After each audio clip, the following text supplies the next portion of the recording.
Masih informasi dunia pendidikan, selain sekolah gratis, pemerintah telah menetapkan beberapa sekolah menengah atas sebagai SMA berbayar.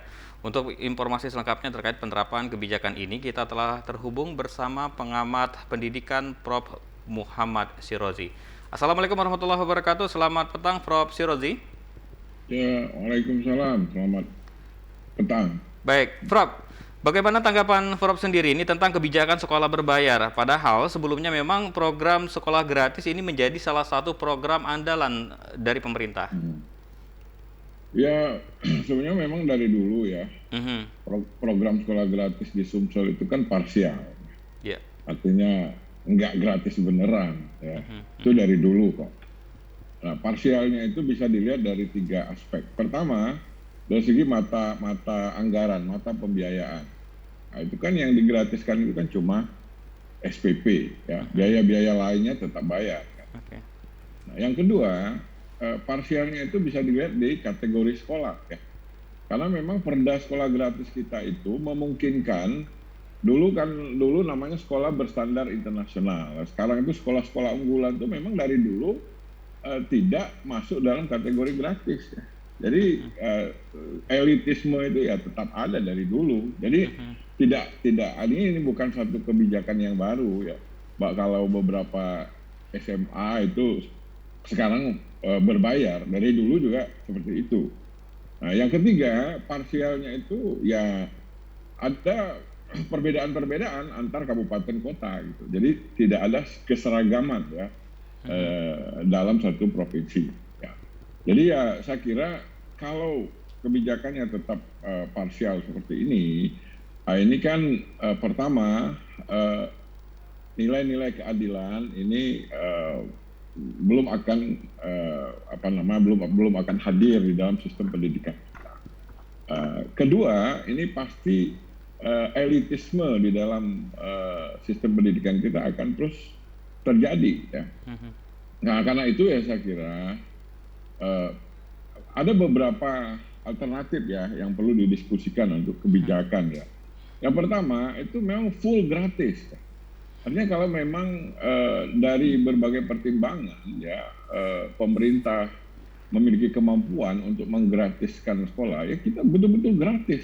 Jadi tidak berbayar sama sekali gitu kan. Jadi jangan parsial, jangan ada yang bayar, ada yang nggak bayar gitu kan. Yang kedua mungkin nggak usah sekolah gratis lah namanya, tapi mungkin bantuan pendidikan saja. Ya artinya memang yang penting tepat sasaran saja. Artinya untuk anak-anak dari keluarga kurang mampu, ya itu kita berikan bantuan pendidikan. Ya. Nah, kemudian yang ketiga, saya kira selama ini ketidakadilan itu juga terjadi pada penetapan nominal SPP. Ya. Ya, mau miskin, mau kaya, mau menengah, itu kan SPP-nya sama di satu sekolah. Ya kan?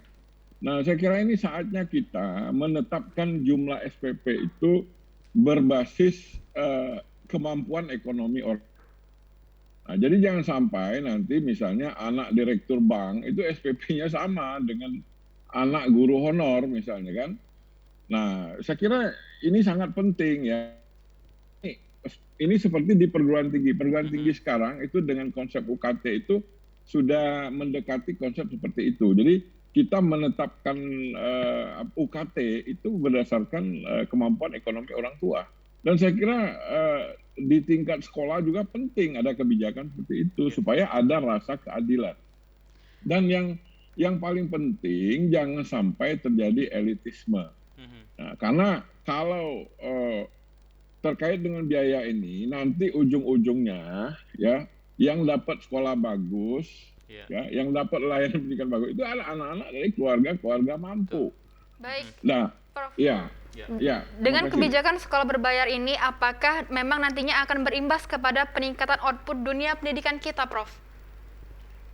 Ya kalau ya secara langsung mungkin tidak ya, tetapi secara tidak langsung lambat laun akan ada dampaknya ya. Karena apa? Karena nanti kan sekolah-sekolah yang tidak berbayar itu beralasan ya kami nggak bisa membuat program-program yang bagus, yang berkualitas karena dana kami kecil. Nah, lalu nanti sekolah-sekolah yang berbayar ini kan tentu dengan dana yang ada mereka akan bisa membuat program-program yang penguatan-penguatan ya sehingga anak-anaknya juga mendapat pengalaman pendidikan yang lebih baik. Nah, jadi akhirnya nanti eh, elitisme gitu. Jadi akan terjadi diskriminasi dan ketidakadilan. Nah, jadi saya kira kita betul-betul harus hati-hati ya, jangan sampai kita setiap hari kita bicara supaya adil gitu kan, merata ya, tapi melalui kebijakan-kebijakan pendidikan kita nanti terjadi diskriminasi. Baik. Baik, terima kasih tentunya Prof. Syrozi atas waktu Anda. Selamat beraktivitas Ya, kembali dan tentunya salam sehat. ya, makasih. Ya. Assalamualaikum. Waalaikumsalam warahmatullahi wabarakatuh.